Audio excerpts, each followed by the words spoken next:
NRC এখন বলছে করতে হবে।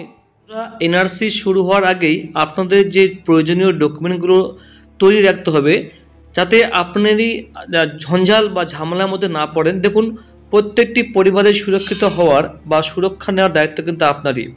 বাসে উঠলে যেমন লেখা থাকে নিজ দায়িত্বে মাল রাখুন, তো এখানে আপনি যদি কোনো ডকুমেন্ট প্রুভ করতে ব্যস্ত হন, সেক্ষেত্রে আপনি সমস্যায় পড়বেন। এবং সমস্যার যে উদাহরণ, সেটা আপনারা আসামে দেখেছেন যে কত হাজার মানুষ ডিটেনশন ক্যাম্পে রয়েছে।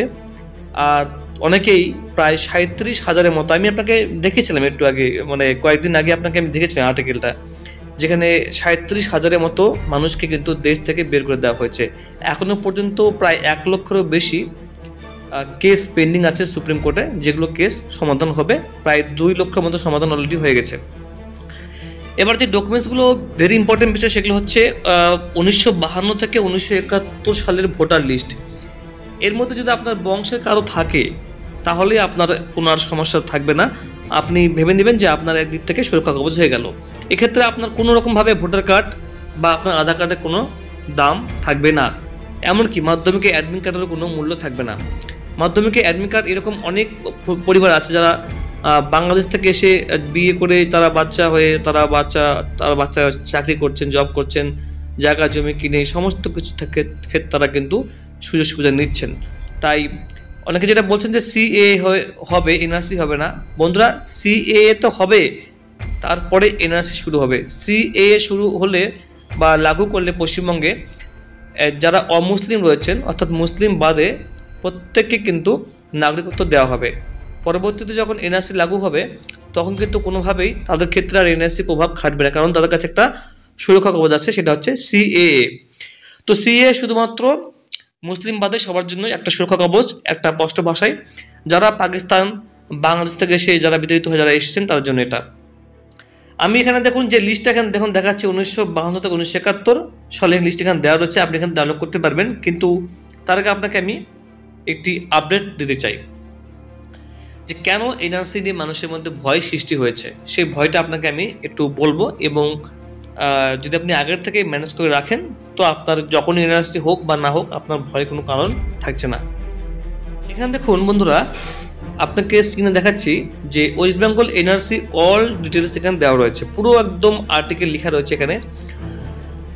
আর শুরুতেই আপনারা দেখেছেন যে আধার কার্ডের বিষয়ে আমি আপনাকে বলেছিলাম এর আগে যে আধার কার্ডের ঘুরিয়ে পেঁচিয়ে আধার কার্ড যে ডকুমেন্ট আপডেট করা হচ্ছে, সেটা কিন্তু একটা এনআরসির পার্ট হতে পারে। সরকার ধীরে ধীরে একটা স্টেপ কিন্তু আগাচ্ছে এনআরসির দিকে। আর আরেকটা বিষয় যে এনপিআর, যেটা এখনো পর্যন্ত 3 বছর ধরে আটকে আছে, এই এনপিআরটা হচ্ছে ঘরে ঘরে বাইরে থেকে আর হবে না, আপনাকে অনলাইনে আপডেট করতে হবে। অনলাইনে আপনাকে কিন্তু 27টি প্রশ্নের উত্তর দিতে হবে, তারপরে কিন্তু আপনার এনপিআরটা হবে।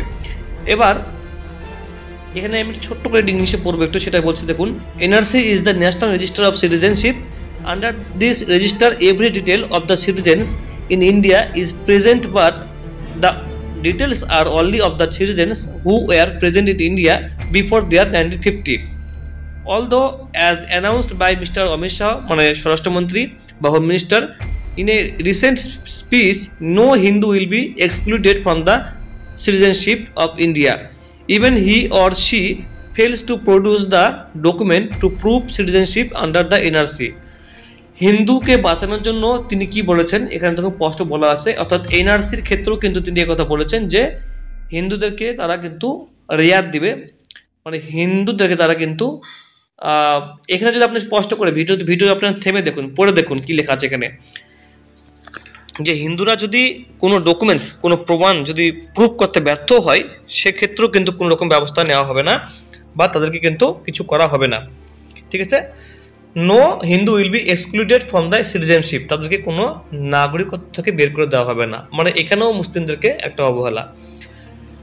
তাহলে কি করা যাবে? কিন্তু আরেকটা আর্টিকেলে তিনি বলছেন, তিনি আবারও বলছেন এই জায়গাটায় যে হিন্দু হোক বা মুসলিম হোক, প্রত্যেককে কিন্তু ডকুমেন্টস প্রুফ দেখাতে হবে।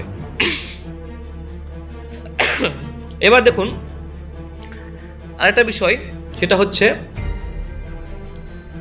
এনআরসিতে কোনোভাবে কিন্তু ধার্মিকভাবে কোনো ব্যাপারটা নেই।